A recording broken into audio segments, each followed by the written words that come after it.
Assalamu alaikum and welcome to our series on Ahlulbayt TV, Psychology of Salah, where we are looking at the psychological aspects of our Salah, that practice that we are meant to do 5 times a day with presence of mind. And of course, that is a whole training in itself, how we can be present within our Salah, especially in our very urbanized and intensive and stressed environments. This is a 10-part series. It is available online. So if you would like to actually go through each of the programs, you're very welcome to do that. Today's program is number 8. And we are going to, inshallah, again, look at a part of the Salah to help us to reflect more deeply upon it. And again, my guest is Brother Ghulam Abbas Lakha, who is going to help us to reflect and get more out of our Salah. Assalamu alaikum. Alaikum salam wa rahmatullah. Bismillahir Rahmanir Rahim. I begin in the name of Allah, the most compassionate, the most merciful.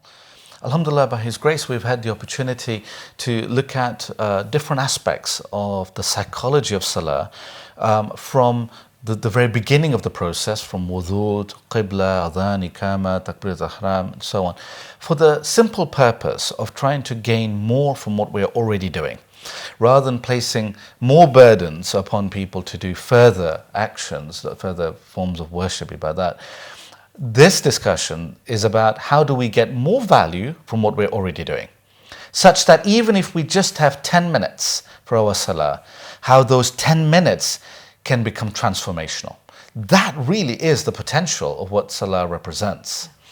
And we have reached a particularly crucial juncture in our journey, having looked at the preparation right the way through to the beginning, the niyyah, the intention, the takbirat al-ihram, the opening, the qiyam and the qiraat, the recitations while we're standing, and into the qunut aspect as well, when we have the flexibility to pray for what we want, using the verses of the Quran preferably. And last time we were looking at ruku and the psychology of ruku, and how we may use that in terms of a balance between yielding to what is going on around us, and also having, through the straightening of our back, strengthening our resolve to be able to face the challenges that we're facing, but to do so in the recognition that we are not alone in so doing. When we think about what ruku represents, often we think of it as us doing something for Allah. Yeah. But actually that's the wrong way of looking at it. In fact, that's the wrong way of looking at the whole of Salah. That's a misinterpretation of the legal requirement to pray 5 times a day. Really what this is what Allah is doing for us. That really Salah represents an invitation to this divine banquet for us to quench our thirst and satiate our hunger. And this is why we need to go regularly through the day. Salah really is the breathing of the soul. Just as we can't take all the breaths for the day at the beginning of the day, we can't do all our 5 prayers at the beginning of the day. We need to space them out so that we may have the opportunity to come back to Salah, to replenish our resources and to rejuvenate our spirit. And that has clear mental health ramifications, to my mind, in terms of points of contact between how we recite our Salah and some of the principles that we see in psychotherapy today for improving our mental well-being. But one of the aspects of ruku that would be incomplete is to think about ruku as also an opportunity for expressing who we are. Notice that the dhikr that we are expected to recite in ruku is a flexible one. You can recite many different kinds of adhkar during ruku. It doesn't have to be the standard one, Subhana Rabbiyal Azim wa bihamdi Rabbi salli ala Muhammad. That's one form, which is great, but there are many other forms. And one of the greatest levels of doing ruku is that the ruku actually manifests the embodiment of your values. And one of the greatest examples of that we have in Islamic history is from how Imam Ali alayhi salam gave zakat in the state of ruku. Yeah. And we get this from many different exegesis, tafsir tradition of the Holy Quran from across Islamic community, from the Sunni side, from the Shia side. When we look at, for instance, some of the narrations from Ibn Abbas, which is reported in the commentary by Zamakhshari, by Ibn Kathir, celebrated scholars of the Holy Quran from the Sunni tradition. They cite the anecdote that a poor person came to the Holy Prophet and said he was poor, and the Holy Prophet said that he could get charity from Imam Ali alayhi salam. And at the time, he was in a state of prayer. And the beggar went up to him anyway. He was in ruku and asked for help. And he signaled to the ring on his finger. And the beggar took that ring. He accepted that zakat, that charity, whilst in the state of ruku. And it is said that this action was so pleasing to Allah subhanahu wa ta'ala that this verse was revealed. And the verse being verse 55 of Surah 5 of Surah Ma'idah.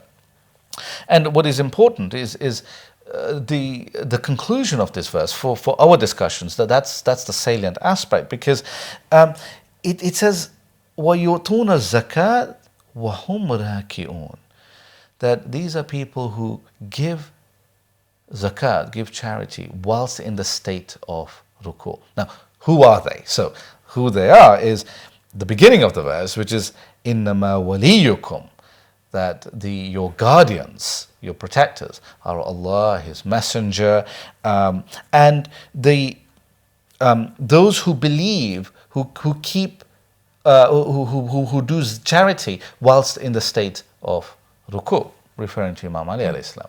But what is important here, from a psychology point of view, is that ruku wasn't just something that he was doing as a legal formality, the way many people, the way I, for instance, have too many times done by ruku, just as something I have to do as part of my prayers. But actually for him, ruku was a manifestation of his being. And that charitable nature of his was exemplified during this action of ruku. But ruku, through the flexibility of the dhikr, can really be a self-expression. And ruku then serves as the precursor to the pinnacle of salah, which is sajda. Yeah. And this prostration is really the focus of our discussion today, because the sajda is a symbol of Islam. It is not by coincidence that both Imam Ali alayhi salam and Imam Hussein alayhi salam, his illustrious son who was martyred in Karbala, for the sake of preserving the true Islamic teachings, were both martyred in the state of sajda, as the state that represents the greatest moment of connection with Allah subhanahu wa ta'ala, that greatest degree of mindfulness. Sujud really is a form of meditation when it is done in the appropriate way. But it is not just, we don't just enter it just like that. We don't just enter the house of sujood just like that. We knock on the door. And the ruku is that process of knocking. And we wait for someone to say enter before we enter the house. And that invitation to enter is what we recite when we stand up from ruku by proclaiming Sami Allahu liman hamidah, that surely Allah hears the one who calls.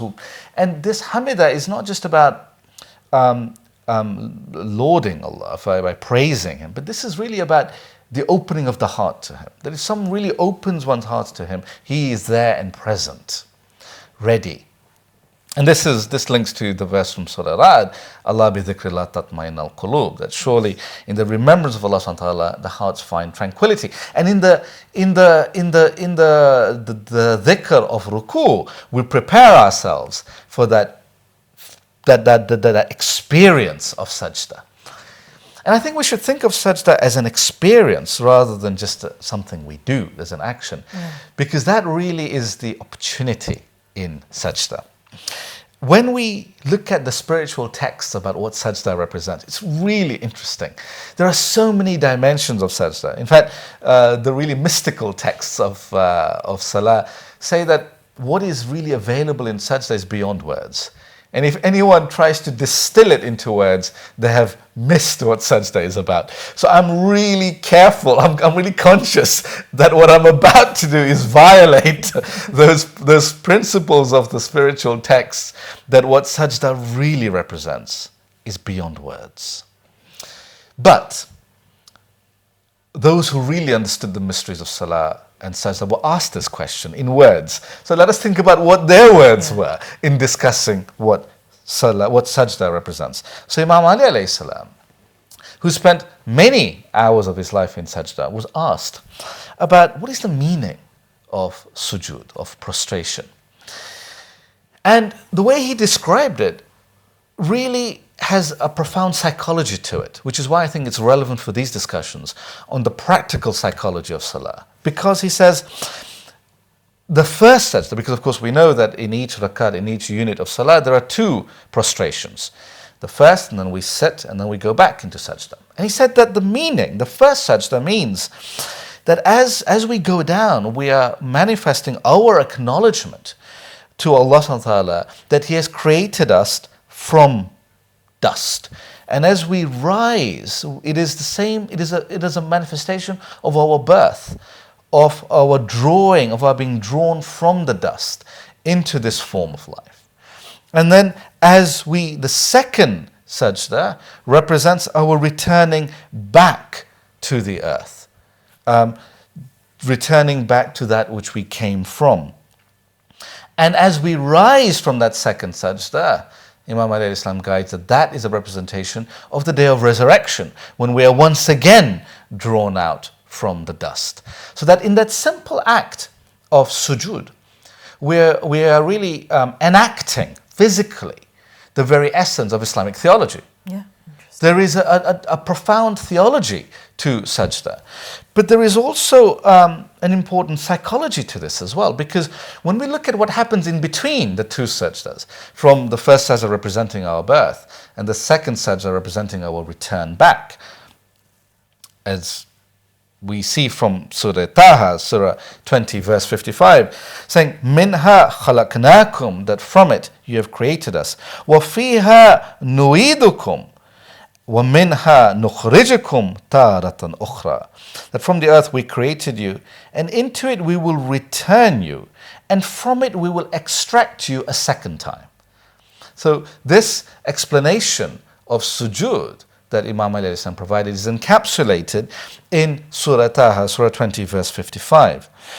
But there is also, when I speak to physicians, there's a physiological aspect of Salah, in that it represents a point where the heart is above the head, so that blood flow into the brain can be accelerated. I hope there will be further studies on this, just looking at cerebral blood flow and cognitive aspects of this. Unfortunately, when we look at some of the modern neuroscience tools we have, it requires us to be flat, for example, with an fMRI brain scanner. But perhaps through other techniques such as mobile EEG, we may be able to ultimately discover some of the neural correlates of sajda. But if we stick to the psychology of it for the moment, so it puts us straight away into a much wider frame of mind, allowing us to be present and mindful of that moment, rather than ruminating on whatever we were worrying about before. So sometimes when we are praying, we may actually go into autopilot, and we might find ourselves in sajda thinking, hang on, what happened to the qiyam and the ruku and what I was reciting? Well, I was reciting it in autopilot. I wasn't really present. I was among the sahun, among the heedless, that Surah Ma'un warns us of, that we looked at earlier. But sajda, in that representation of the entirety of our existence, can be a catalyst to bring us back to that moment of awareness. But in that awareness, we also recognize the gap in between the two sujud, such that what do we do in between the first sajda and the second sajda? Well, we recite something incredibly powerful. We say, Astaghfirullah Rabbi wa atubu ilayk. That, oh Allah, I seek forgiveness. Astaghfirullah Rabbi. And the word for Lord that is used here is of a nourishing, loving guide, creator, someone who looks after us. We remember the verse from Surah Bani Israel, the prayer for our parents, which says, وَقُلْ رَبِّ ارْحَمْهُمَا كَمَا رَبَّيَانِي صَغِيرًا. And say, "O Allah," and the word for Allah used is Rabb, be nourishing to my parents and have mercy upon them. رَبِّ ارْحَمْهُمَا, have mercy, have rahmah on them. كَمَا رَبَّيَانِي صَغِيرًا, in the way they had nourished me and had compassion on me when I was small. It's by that name of Allah that we refer to Him in between the two sajdas. Astaghfirullah Rabbi, that I seek forgiveness from you, O my loving, nourishing Creator. Wa atubu ilayk, and I turn to you. We remember our conversation in the early part of our series about Qibla, about the turning, the orientating of our hearts towards Allah subhanahu wa ta'ala and towards the presence of our heart in prayer, but also away from, there was a simultaneous turning away from all the distractions and all the worries and concerns that we ruminate over, that we keep playing over and over in our minds. So that sajda really represents what our life can be about. That process of taking account of what we are doing, and to renew ourselves. Seeking forgiveness is not a negative thing, it's a positive thing, because it represents renewal. It represents releasing ourselves of the baggage of previous mistakes, episodes, events that may have happened to us, and allows us to separate those events from our experience of those events. We can release and relinquish the burden of that history and renew ourselves, so that when we go back for the second sajda, we go back in a different state of mind, a rejuvenated state of mind. This is one of the cups that is available in this spiritual banquet. And when we drink from the cup of sajda, this intermediate stage reminds us of whatever may have happened, it's not so bad. There is always hope to move beyond that which has afflicted us before. And in that second sajda, we can rise truly renewed, knowing that there is an ultimate arbiter of the events of our lives. There is an ultimate judge, reflecting back to what we recited at the beginning of that rak'ah in Surah Al-Hamd, where we recite Maliki Yawmiddin, that we acknowledge Allah subhanahu wa ta'ala as the true sovereign of that day of judgment. In our sajda, we re-acknowledge Him as being the ultimate destination. Now that's important from a psychological point of view, because I believe it gives us hope that regardless of the challenges and the tribulations we may be facing, there is hope of salvation. But not just in a soteriological sense in terms of in the hereafter, but also in a practical, real sense for that problem that I need to go back to at my work desk. That if I only have 10 minutes for my salah during my lunch break, and I've been busy at work and I need to go back to my desk, that in that second sajda, I release myself from the stresses and the conditionality of it, the attachment I have to it, by detaching from it. And the way I can detach from that is by reattaching my awareness to the timeless and that which is beyond space and beyond time, to Allah subhanahu wa ta'ala. So that when I go back to my desk, I have a freshness with which I reapply myself to my work, so that I can be a better professional at whatever I was doing. I can be a better parent to looking after the children. Whatever I was doing before salah, I should be able to do better because I have had that 10 minutes of salah. And it doesn't need to be more than 10 minutes. That's the power of salah. That even if we have just 10 minutes, that is enough to transform us, to supercharge our awareness, our presence, and our recognition of who we are truly. And what I mean by that is not in a philosophical sense, but I mean in a deeply practical sense. Because a core part of our psychological understanding is what is happening inside, acknowledging the weather patterns within, And this is why the dhikr in the sajda becomes very important to personalize. We have great freedom in salah that we don't use. We keep reciting the same things again and again and again. Yet when we look at some of the great masters of the psychology of salah, you find that they keep their salah fresh, in that what they recite in the dhikr for sajda or fajr is different to what they recite in the sajda at dhahr. There may be less time at dhahr. You may have to go back to work. You may have more time at isha or at fajr. So you can then have a different kind of connection. So that those 10 sujud that we have to do in a day, we have 17 rakats, and each rakat has 2 sajdas. So the 34 sujud that we do across the 5 prayers that we have throughout the day can serve as a constant form of replenishing our connection to Allah subhanahu wa ta'ala, re-establishing that connection, and in so doing replenishing our spiritual resources. And that really is just one aspect of salah. But from an ultimate spiritual point of view, we're reminded that in books such as Miraj as-Salikin, it is asserted that sajda represents that which is beyond any words. And it is said that the mystery of the complete, that sajda is the mystery of the complete prayer and the complete mystery of prayer. That is the poetic interplay by which they describe what is available in sujud. The Urafa describe it as someone who really understands sajda, really understands prostration, is at the level of the realization of the degree of no degree, of being at that level where there are no levels anymore.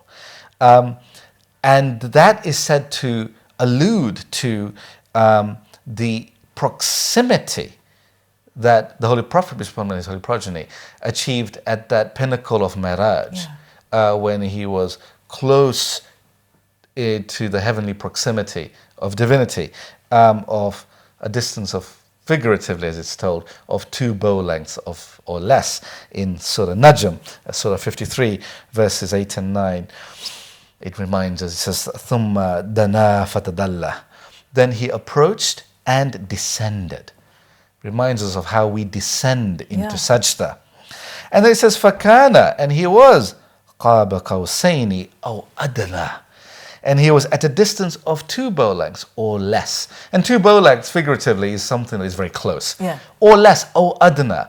So having descended and bowed, you can then achieve that proximity. And why do we achieve that proximity? Because that was our objective.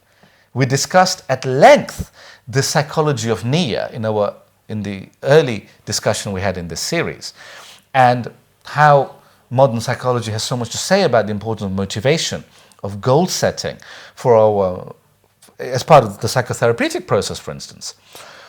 Sajda represents our physical enactment of that niyyah. How much more powerful would it be if we did so with true presence of mind and a proximity of heart to what that niyyah really represents? I think also, yes, I mean, I think in previous programs I was talking about the experience of starting to do sajda. Again, for someone who grew up without doing that, without it being anywhere near my awareness that people do that. And coming to that point of actually, prostrating, you have this sense of immense relief and release as well as obviously connecting. And the thing I find interesting about sajda is that, like you say, and I think there's a hadith on this as well, that you are nearness to Allah when you are in sajda. So, when you are prostrating yourself and humbling yourself, ultimately, placing your head on the ground, that is when you are dearest to Allah, in a sense, and so closest to Him. I've also started in my salah to reflect back upon the fact that I am something created. I'm a human being in this universe. And so I'm doing this salah as a creation, as an integral part of this creation as well. So, like you were saying, when we go back to who we really are, I think that is what salah does, because you're getting onto the prayer mat and you are not the teacher or the manager or the parent or the sister. You are just you. You are reconnecting with you without any attachments to any roles, any names, any ego. And so I find it interesting that obviously we're living again in societies where people just don't do that. And that actually you can think that those around us who may not be praying, what release are they getting from this role of being a teacher or a manager or a parent or a daughter or a son or whoever they're trying to be, and all the other pressures and so on, and you just go through the day being this person or being several people and not actually getting that chance to connect with who you really are. It's quite a scary thought. This is one of the reasons where mindfulness as a movement has been growing so much, because it provides a way for people in a secular context to be able to reconnect with who they are and with their bodies. And there's so many practices in mindfulness-based psychological interventions for becoming embodied and feeling your body. And I think sajda really represents that. I really love the way you describe it. Because when we are in sajda, we are embodied, truly embodied. You can actually feel the weight of your body. And this is where I think the fiqh rules that we have about how to do sajda and the points of contact with the body, it was with the ground. Which parts of the body? The forehead, the two palms, the two knees, and the two toes. That point of connecting with the ground and feeling that, those points of contact with the ground provides points of awareness of feeling the weight of our body on the ground, the fact that we are embodied spirits. We're not disembodied minds, but we are embodied spirits.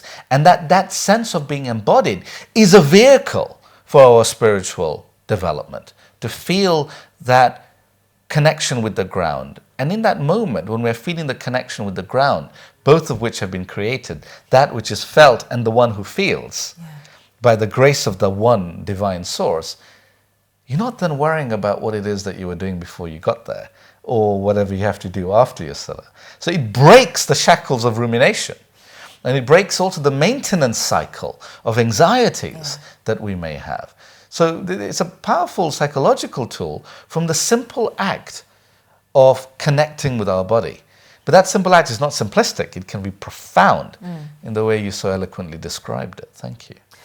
And yes, the good point as well about obviously noting what we do say after we get up from the first sajda.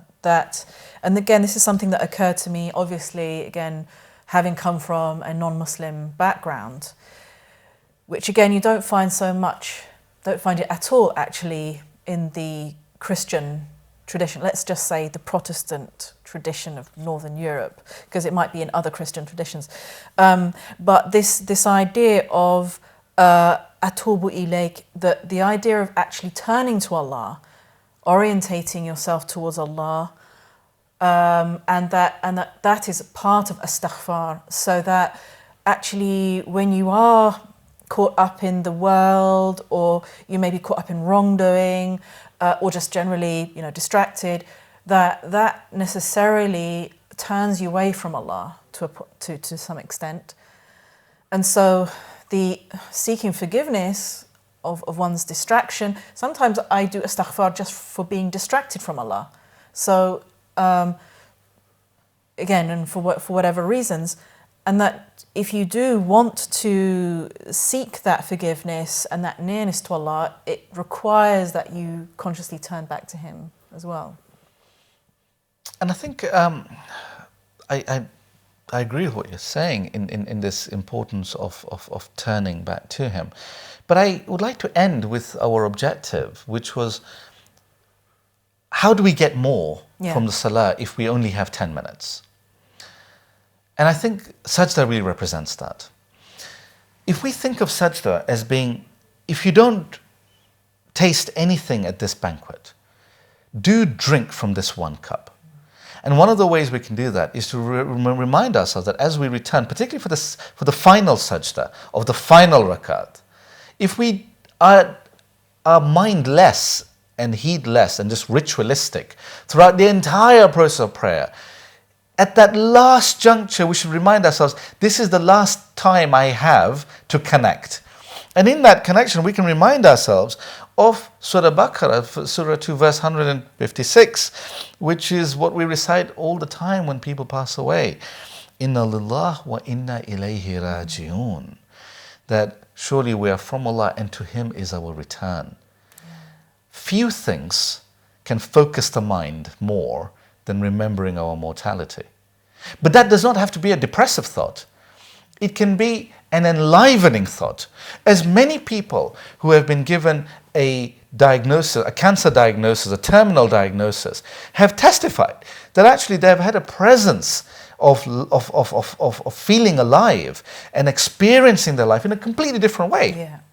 When they were told they only have a certain amount of time to live. Remembering our mortality actually can be a source of focusing our mind on the present moment. So if we do nothing else, sajda really is a powerful tool for mindfulness and connecting with the present moment through remembering our mortality. But in so doing, we also can use it to release our attachment to problems and to accept and submit to what is, rather than trying to change what we cannot. It reminds me of that famous Christian prayer, God grant me the serenity to accept that which I cannot change, courage to change the things I can, and wisdom to know the difference. Yeah. Sajda gives us that first step, the serenity to accept that which we can't change. And as we are drawn up from sajda, it gives us the courage and the wisdom to be able to act appropriately at the appropriate time for the appropriate purpose.